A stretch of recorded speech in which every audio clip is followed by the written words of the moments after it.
รายการต่อไปนี้เป็นรายการทั่วไปสามารถรับชมได้ทุกวัย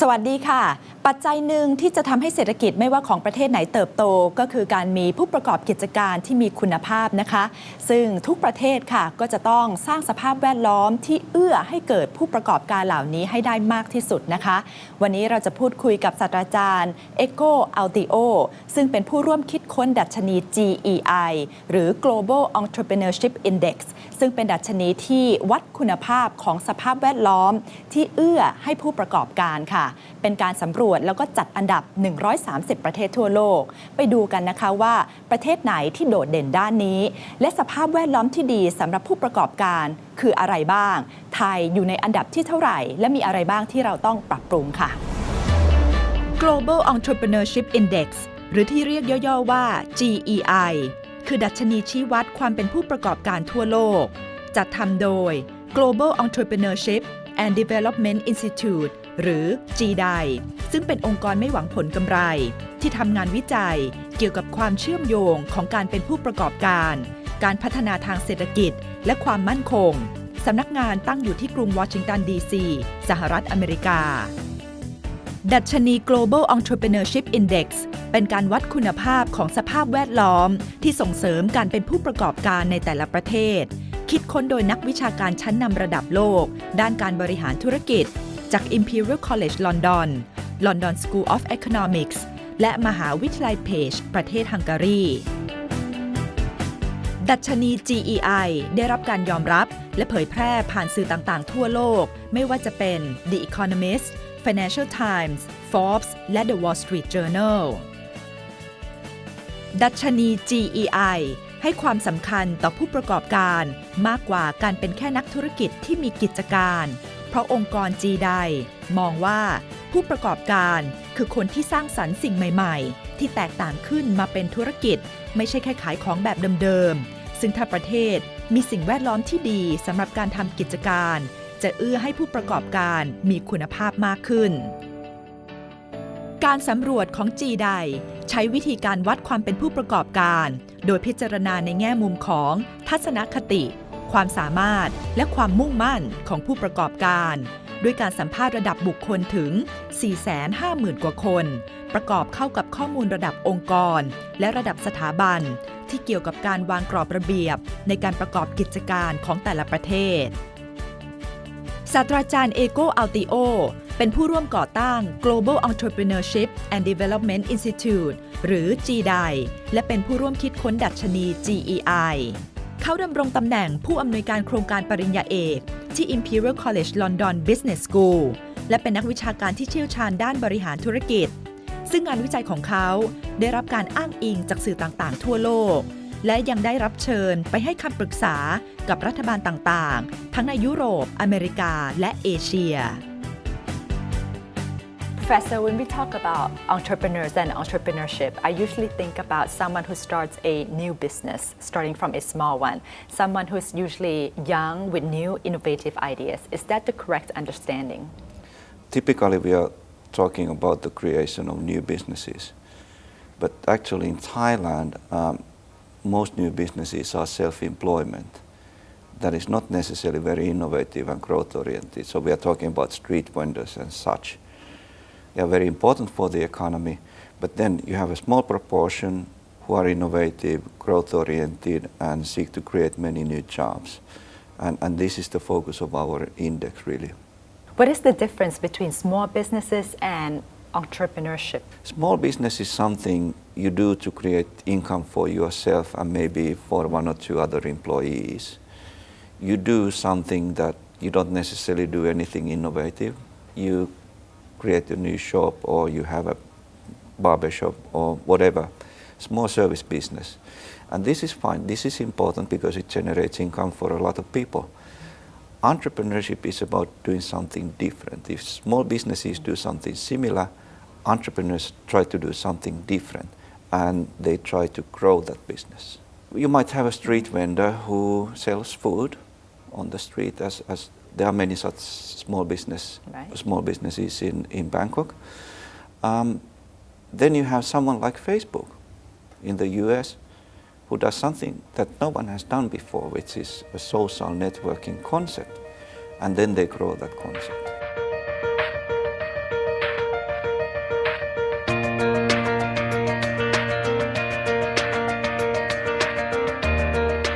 Some countries are said to have more entrepreneurial spirit than others. Yes. Is that correct? Well, some countries do have a more entrepreneurial culture.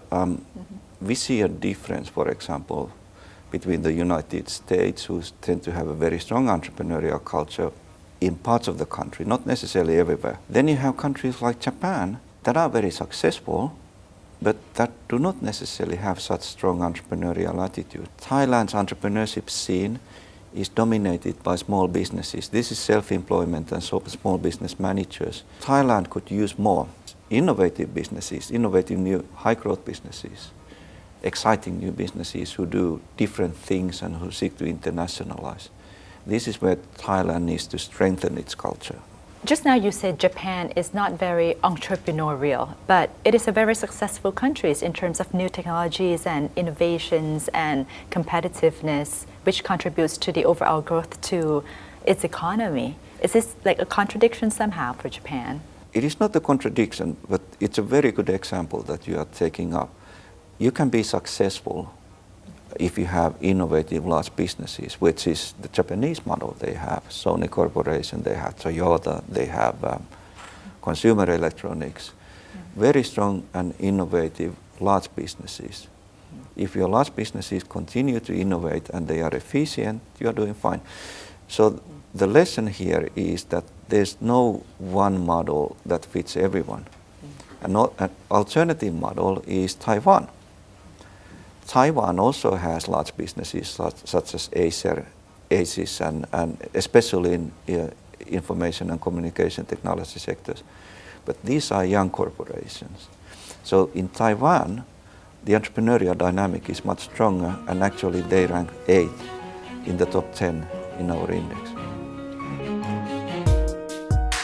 จากดัชนี GEI ปี 2015 ประเทศที่มีสภาพแวดล้อมที่มีคุณภาพสำหรับผู้ประกอบการมากที่สุดได้แก่ อันดับ 1 สหรัฐอเมริกา อันดับ 2 แคนาดา อันดับ 3 ออสเตรเลีย อันดับ 4 สหราชอาณาจักร อันดับ 5 สวีเดน อันดับ 6 เดนมาร์ก อันดับ 7 ไอซ์แลนด์ อันดับ 8 ไต้หวัน อันดับ 9 สวิตเซอร์แลนด์ อันดับ 10 สิงคโปร์โดยไทยอยู่ในอันดับที่ 68 จาก 130 ประเทศที่ถูกสำรวจ Now you work on this Global Entrepreneurship and Development Index. What is this index? Well, this is an index that tries to look at the quality of the country's entrepreneurial ecosystem. So we are not counting the numbers of new firms. There are indices who do that, who count the numbers of self-employed people or new businesses. We try to look at the ecosystem as a whole. And the ecosystem, we look at issues such as education, finance, infrastructure, research and development, networking, promotion and culture.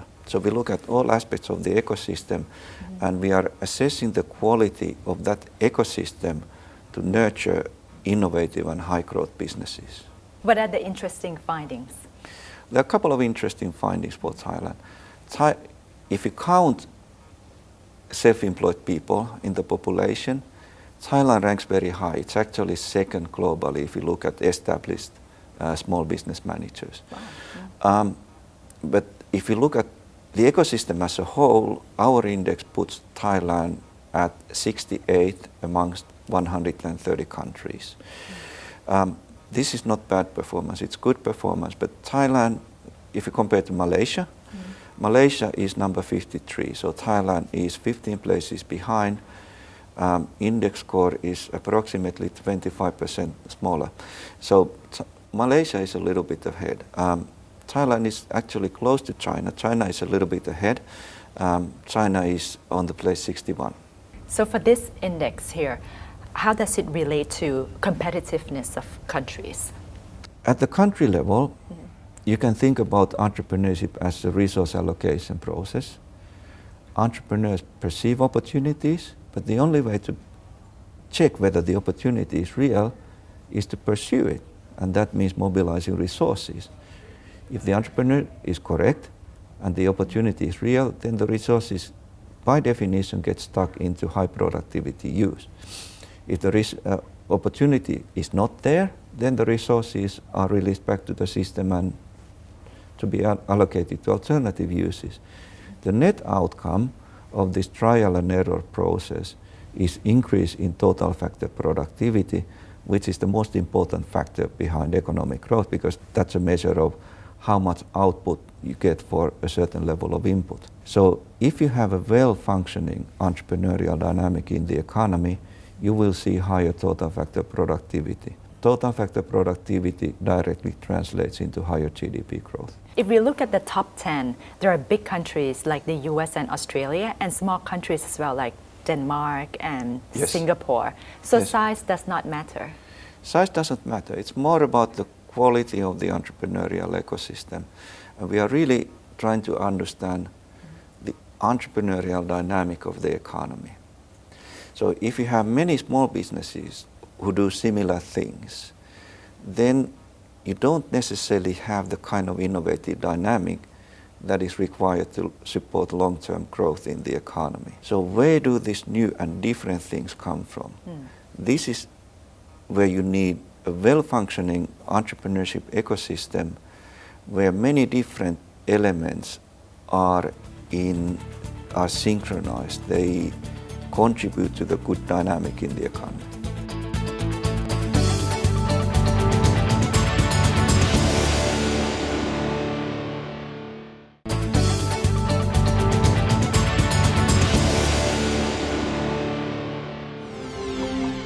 ในการจัดอันดับของดัชนี GEI จะเห็นได้ว่าประเทศที่ติดใน 10 อันดับแรกเป็นประเทศที่มีความหลากหลายแตกต่างกันไปไม่ว่าจะเป็นที่ตั้งขนาดจำนวนประชากรและวัฒนธรรมจึงน่าสนใจอย่างยิ่งว่าอะไรคือปัจจัยที่ส่งเสริมต่อการเติบโตของผู้ประกอบการในแต่ละประเทศ What are the factors that will contribute to encouraging entrepreneurship in a country? Encouraging entrepreneurship is a mix of many things. You need good culture. And to get high growth entrepreneurship, you need to get the right kinds of individuals to start new businesses. And we are talking about maybe better educated individuals choosing entrepreneurship over alternative career options and then trying to do something innovative. So in practice, this means focus on universities and education system and making sure that the education system fosters the right kinds of entrepreneurial attitude. Then you need funding in place, you need support in place, and you need a good infrastructure so that these businesses can grow. What role should the government play? What kind of policies should they put in place? Build a healthy and well-functioning ecosystem. You need to look at the system as a whole. And this is something governments traditionally are not very good at doing. And we can see this in all countries in the US, in Europe. Typically, government policies tend to be siloed. So you have education policy, you have research policy, you have industry policy, you have small business policy. And small business policy is one of the many silos. Actually, to create an environment that encourages the dynamic creation of high growth businesses, you need to look at the system as a whole and how the different components of the system work together. So in some ways you need to orchestrate the activities of many different stakeholders within the system to achieve the best outcome. And governments are only learning to do that, and no government is doing it well at the moment. Not even the number one, the US. Not even. The US is actually not doing well at all. Perhaps the most coordinated policies you can find in the Scandinavian countries because of the social model that these countries tend to have. An important aspect of the US performance is its very strong entrepreneurial tradition and history of entrepreneurship.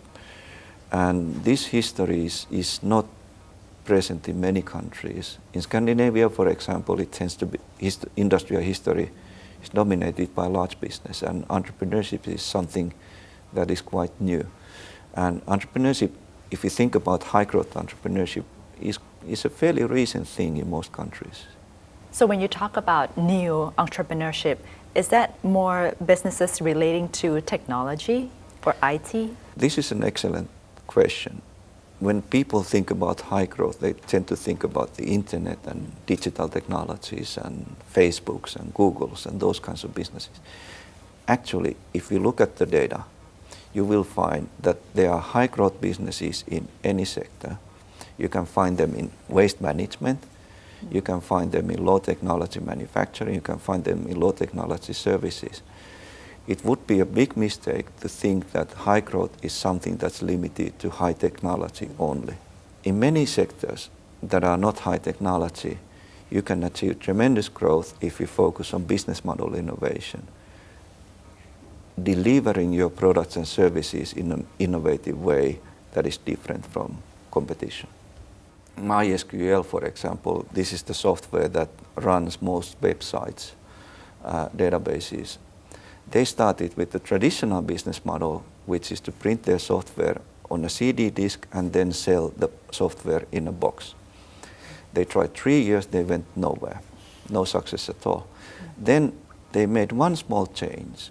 They put their software, the actual software code, on the website. It could be freely downloaded by everyone in the internet, and people started downloading it because it was free. So it was the open source business model. The product remains the same, the customers remain the same. The only thing is how you distribute the software. And 2 years after they did that, the business was sold to Sun Microsystems for $1 billion. Wow. A small change in the business model made a $1 billion difference in the market value of that company. So business model innovation is important. How do you inject the entrepreneurial DNA into different countries? Because as you said, different countries have different level of this spirit in the first place.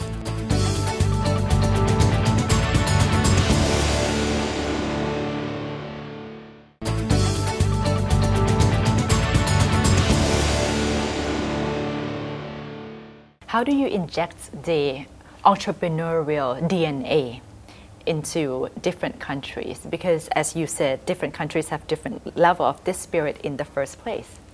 I think you need two things. You need role models. You need inspiring role models that have done exciting things in business, and we are increasingly seeing that. The second is that you need to address the education system at all levels, from primary school onwards. You need to teach entrepreneurial culture, which is initiative, thinking innovatively, and not being afraid to take some risks, and thinking out of the box. So you need to teach this culture, and for that you need to address the education system. Typically, young people are important because young people, they dare to do things differently and they want to be different. And in entrepreneurship, you need to be different. So you need role models that appeal to young people.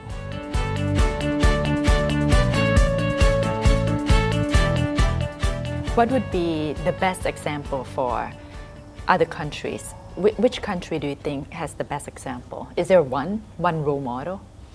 I don't think there's any one role model because there's no one model that fits everyone. All countries have their own histories, they have their own strengths, and they have their own traditions, and they have their own weaknesses. If you look at the US, surprisingly enough, US entrepreneurs are not very good at networking. Networking is an area where the Scandinavian countries are on the top. If you look at the United Kingdom, which is number 4 in our index, there the weakness is in aspirations. So there's no one template that you could see repeated in every country. All countries have their own strengths and weaknesses. So for a country like Thailand, it doesn't really make sense to compare against the US because the two countries are so different.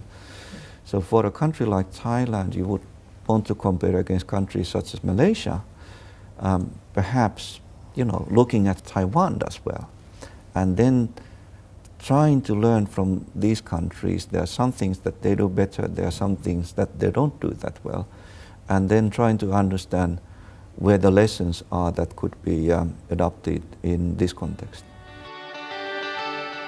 แม้ว่าประเทศไทยจะมีธุรกิจเล็กๆเกิดขึ้นเป็นจำนวนมากโดยมีจำนวนสูงเป็นอันดับ2รองจากประเทศอูกันดาเท่านั้นแต่ในแง่ของคุณภาพของสภาพแวดล้อมที่ส่งเสริมการเป็นผู้ประกอบการแล้วไทยอยู่ในอันดับที่68จาก130ประเทศที่ถูกสำรวจไทยตามหลังมาเลเซียซึ่งอยู่ในอันดับที่53อยู่15อันดับและตามหลังจีนซึ่งอยู่ในอันดับที่61อยู่7อันดับตามดัชนี GEI จุดอ่อนของไทยที่ส่งผลต่อการเติบโตของผู้ประกอบการคือการไม่ค่อยมุ่งเน้นความเป็นสากลการใช้ประโยชน์จากเทคโนโลยีใหม่ๆได้ไม่เต็มที่และการสร้างเครือข่ายที่ไม่มากพอ For Thailand, what are the biggest challenges? Now, Thailand's gaps, if you look at the gaps in the Thailand ecosystem, two gaps seem to stand out. One is internationalization. Thai entrepreneurs are not necessarily very globally oriented. And the second is the absorption of new technologies, the degree to which new businesses in this country are able to take advantage of new technology. Thailand has a very strong base of self-employment, small businesses that do similar things. So there's great entrepreneurial potential there, but how to harness that and convert that into a more aspirational high growth mode. This is one thing. And in parallel to this, strengthening the creation of new innovative ventures. And this is something where universities and education system can play an important role. Overall, the links between universities and industry, this is something where Thailand can improve. It's doing many things already, but in any country you can improve even further. For entrepreneurs in Thailand, what would be your advice to them? My advice is to have an open mindset, think big, think different, and think global. Getting started is always challenging and difficult, and there my advice is don't be afraid of doing something different. This is the first thing. The second advice is instead of trying to take one big step, take many small steps instead. Go out and try your concept. Don't try to come up with a perfect business models from the outset because you can never guess what the market actually needs. What you need to do is to take a concept, test it, take many small steps, and gradually improve your concept so that it can become a scalable business. สำหรับยุคปัจจุบันนี้นะคะผู้ประกอบการคงไม่ใช่แค่คนที่ขายของเท่านั้นค่ะแต่จะต้องใช้ความคิดสร้างสรรค์เพิ่มขึ้นนะคะคิดค้นสิ่งใหม่ๆนวัตกรรมใหม่ๆเพื่อที่จะมาปรับใช้ต่อยอดให้ธุรกิจนั้นเติบโตได้อย่างยั่งยืนค่ะและประเทศไหนที่มีผู้ประกอบกิจการที่มีคุณภาพแบบนี้มากขึ้นก็แน่นอนนะคะว่าก็จะทำให้เศรษฐกิจของประเทศนั้นเติบโตตามไปด้วยค่ะพบกันใหม่สัปดาห์หน้าวันนี้สวัสดีค่ะ